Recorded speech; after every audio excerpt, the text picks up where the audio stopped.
हम सुरत रहे हाय हाय सुरत रहे हाय हाय एलआरसी में एसएसए का नया विज्ञप्ति जारी करो एलआरसी डिपार्टमेंट हाय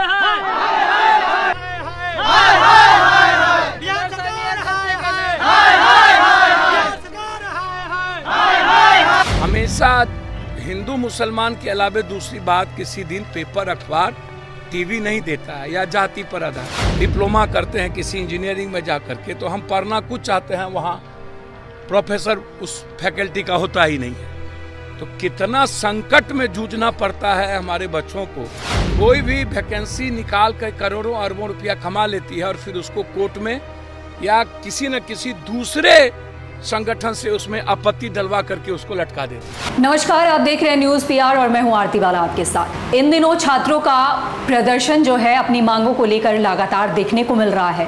वहीं आज अमीन के छात्रों ने एलआरसी ऑफिस के बाहर प्रदर्शन करते नजर आ रहे हैं। इस दौरान पप्पू यादव उनके समर्थन में आ गए हैं। बता दें कि इस दौरान पप्पू यादव ने सरकार पर निशाना साधा है और उन्होंने कहा है कि सरकार तो वैकेंसियां बहुत निकालती है, लेकिन वैकेंसी निकालने के साथ ही ये जो मुद्दा है उसको लटका दिया जाता है, उस पर कोई कार्रवाई नहीं होती है। इस दौरान पप्पू यादव क्या कुछ कहते नजर आ रहे हैं, पहले वो सुनिए।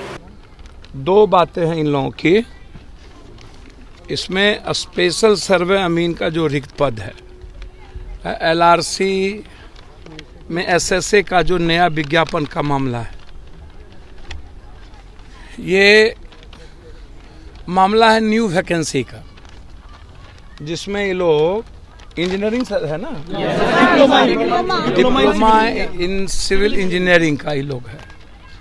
तो एक तो देश में अच्छा सवाल ये उठता है कि बिहार या कोई वैसे ही राम सूरत बाबू पर खतरा रहता है और बनाव नहीं होता है किसी से सरकार का। अब मोदी जी आए हैं तो ये एक भी पार्टी बिहार के रोजगार पर, बिहार के विशेष राज्य पर, विशेष पैकेज पर, 1.25 लाख करोड़ के हिस्सेदारी पर, एम्स पर, नया एयरपोर्ट पे, बंद पड़े चीनी मिल पर, मगध के तरफ सुखाड़ के चलते पूरी जिंदगी तबाह हो गई, या बाढ़ की जो घोषणा, मतलब बिहार के संदर्भ में पलायन हो या रोजगार हो।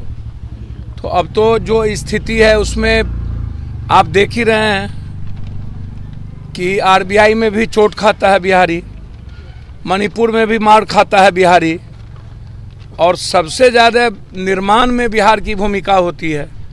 लेकिन एक बार भी 4 दिन पहले ना तो किसी विपक्ष ने, ना तो सदन में कोई व्यक्ति, ना तो किसी एजुकेशन पर चर्चा हुई, ना तो आईटी कई हमको नेतरहाट लेना है या आईटीआई हमको कॉलेजेस लेने हैं, या पटना यूनिवर्सिटी की बात करनी है, या बिहार में जो लगातार प्रतियोगिता पर बात चल रही है कि प्रतियोगिता के आधार पर नौकरी का सवाल हो, नंबरिंग सिस्टम पर ना हो, या ना अग्निवीर अग्निपथ पर कोई चर्चा हुई।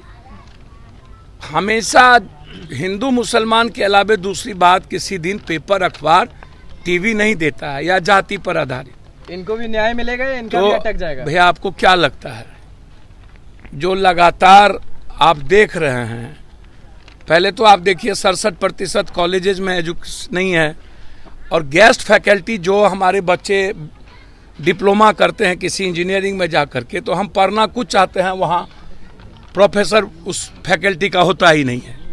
तो कितना संकट में जूझना पड़ता है हमारे बच्चों को। अब 2000 कल हम गया में थे, तो जो 5 साल पहले जिसका एडमिशन हुआ, आज तक कैलेंडर एकेडमिक कभी हुआ ही नहीं, और किसी का एग्जामिनेशन तक, और कोई जस का तस उसी कॉलेजेस में उसी सेशन में पड़ा हुआ है। तो आज जो हमारे बच्चे यहाँ धूप में लगातार लड़ाई लड़ रहे हैं, अपनी आवाज़, अपने अधिकार की बात कर रहे हैं, उसमें इन लोगों का डिमांड है कि जो डिप्लोमा इंजीनियरिंग किया हुआ है और जो रिक्त पद है या नई वैकेंसी के लिए जो सरकार की योजना है, उसमें अभी तक नई वैकेंसी पर कोई परिचर्चा नहीं हुई। सरकार क्या करती है, कोई भी वैकेंसी निकाल कर करोड़ों अरबों रुपया कमा लेती है और फिर उसको कोर्ट में या किसी न किसी दूसरे संगठन से उसमें आपत्ति डलवा करके उसको लटका देती है। तो सुना आपने, इस दौरान पप्पू यादव ने सरकार पर सीधा निशाना साधा है। साथ ही ये भी कहते नजर आए कि पीएम मोदी जब बिहार आए थे तो बिहार के मुद्दे पर बात तक नहीं की गई, बिहार के विशेष दर्जे को लेकर बात नहीं की गई, एयरपोर्ट और बंद पड़े कर कारखानों के बारे में भी बात नहीं की गई। इस दौरान जो पीएम मोदी आए थे, कई तरह की बिहार से जुड़ी योजनाओं के बारे में बात हो सकती थी, लेकिन कुछ लोगों ने इस मुद्दे को लेकर बात नहीं किया। उन्होंने सड़कों पर मोर्चा खोल दिया है। तो सरकार की पॉलिसी भी तो बहुत खतरनाक है, एक दूसरे से लड़ा देती है एक ही डिपार्टमेंट में। अमीन का मतलब, अमीन तो बहुत जरूरत है इस बिहार में, एक अमीन की जरूरत नहीं है। स्पेशल सर्वे की में भी बहुत सारे अमीनों की जरूरत है। तो अभी जरूरत है कि न्यू वैकेंसी निकाल के डिप्लोमा इंजीनियरिंग किए हुए जो हमारे बच्चे हैं उसको अविलंब एलआरसी के तहत जो है अविलंब उसकी वैकेंसी निकाल करके हम उनके राइट्स को आगे दें और उसके अधिकार के लिए हम कार्य। वहीं अब आप तस्वीरों में साफ तौर पर देख पा रहे होंगे कि किस तरह ये उग्र जो छात्र है वो लगातार अपना विरोध जता रहे हैं और लगातार नारेबाजी करते नजर आ रहे हैं। इनकी मांग है कि जल्द से जल्द वैकेंसी निकाली जाए।